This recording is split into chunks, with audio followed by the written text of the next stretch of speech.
वंदे पुरुषोत्तम। विंध्याचल का अनजान व्यक्ति श्री संतोष जुआरदार कालोदा और उनके पिता के पास श्री ठाकुर द्वारा प्रदत्त दंड के लिए उपयुक्त बांस इंतजाम करने का दायित्व था।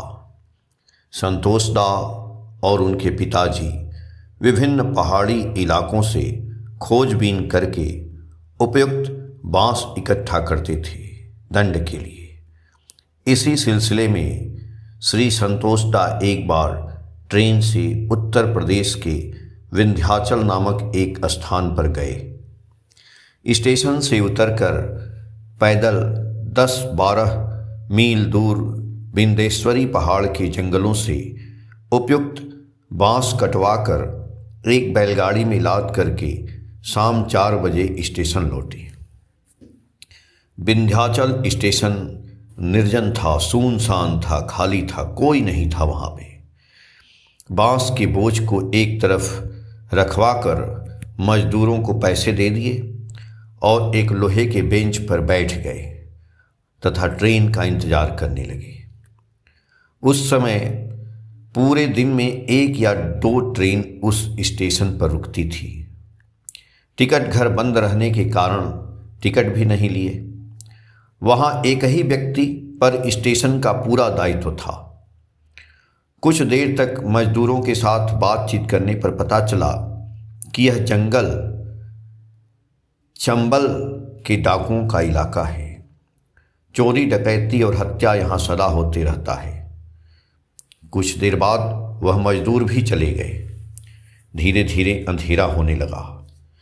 एक तो सुनसान स्टेशन, इसके अलावा चंबल के डाकुओं का इलाका सुनने के बाद संतोषदा के मन में डर भी पैदा होने लगा।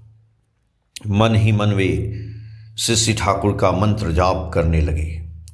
थोड़ी देर बाद दूर से एक लंबा चौड़ा भारी शरीर वाला व्यक्ति खाली हाथ स्टेशन की तरफ आते दिखाई दिया। वह सज्जन सीधे संतोषदा के नज़दीक आकर 3-4 प्रश्न हिंदी में पूछा। तुम कहाँ से आए हो? यहाँ कहाँ आए थे? अब कहाँ जा रहे हो? संतोषदा थोड़ा डरते डरते उस व्यक्ति को विस्तार पूर्वक वहाँ आने का कारण बतलाए। इसी बीच स्टेशन मास्टर भी वहाँ पर आकर खड़े हो गए। वह लंबा चौड़ा अनजान व्यक्ति स्टेशन मास्टर से बोले, आज ट्रेन नहीं आएगी। इस लड़के को आप यहाँ ठहरने दें। उनकी तरफ इशारा करके वो बोली, कल सुबह के ट्रेन में इसको चढ़ा देंगे एवं इसके खाने पीने का इंतजाम भी कर देंगे। इतना कहकर वे स्टेशन मास्टर के हाथ में 20 रुपये दिए और चले गए। उस व्यक्ति के चले जाने के बाद स्टेशन मास्टर संतोषदा से पूछे, वे सज्जन आपके कौन लगते हैं जिन्होंने हमको रुपए दिए और पूछ रहे थे? वे कहाँ रहते हैं? संतोषदा ने स्टेशन मास्टर से कहा कि मैं तो उन्हें नहीं पहचानता हूँ, न कभी इसके पहले देखा हूँ। स्टेशन मास्टर यह बात सुनकर आश्चर्यचकित हो गए।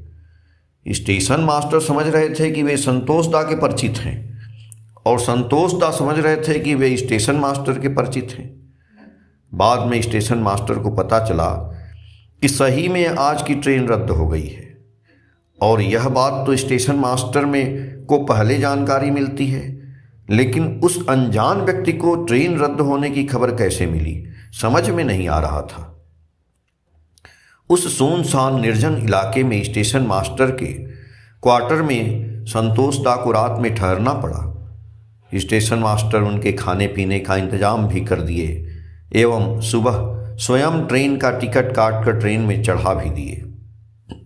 श्री संतोषदा पूरा रास्ता उस अनजान व्यक्ति के संबंध में चिंतन करते हुए जा रहे थे। उनको समझ में नहीं आ रहा था कि वह अनजान व्यक्ति कौन था। संतोषदा कंधे पर बांस का बोझा लेकर आश्रम के अंदर प्रवेश जैसे ही करते हैं वैसे ही दूर से देखकर श्री ठाकुर मुस्कुराते हुए उनसे पूछते हैं, माल दंड का बांस ले आए? लाने में कोई दिक्कत तो नहीं हुई? ट्रेन में चढ़ने के बाद से संतोष दा के मुंह से एक भी वाक्य नहीं निकला था। वे उस अनजान व्यक्ति के संबंध में चिंतन करने के कारण वाक्य रुद्ध हो गए थे। श्री ठाकुर का मुस्कुराता हुआ चेहरा देखकर सिर्फ वे सर हिलाकर उनके प्रश्नों का उत्तर दे पाए और टकटकी नज़रों से श्री ठाकुर को देखते देखते संतोष दा की आंखें डबडबा गईं। वे सोचने लगे, श्री ठाकुर तो सब कुछ जानते हैं, वे सब कुछ कर सकते हैं, उनसे कहने के लिए कुछ बचा ही नहीं है। सात्वत कथा से। जय गुरु।